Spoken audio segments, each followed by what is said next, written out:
बघू थांबा थांबा थांबा भाऊजी थांबा थांबा थांबा बैल दगावल्याने शेतीचे काम ठप्प होण्याची वेळ आली.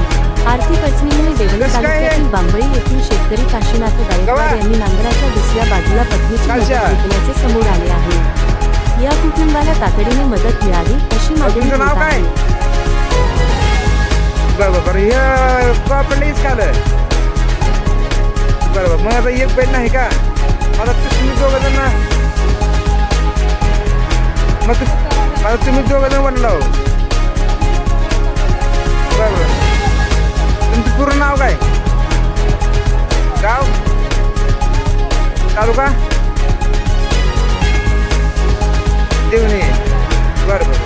मग आता तुम्ही काय करता काम धंदा हीच का पोरं बरं. आता एक बैल गेल्यामुळं तुम्ही तिथं होणार का त्या बैलाची काही भेटे का मग तुम्हाला वीज पडलेल्या कोणी आलते का बघायला कोण कोण येऊ पंचनामा केल्याचं बरं बरं. आपण विचारू त्याला आणि तुमचं काय जे प्रशासनाची जे मदत होईल ते मदत करायचं काम करतो आपण. पण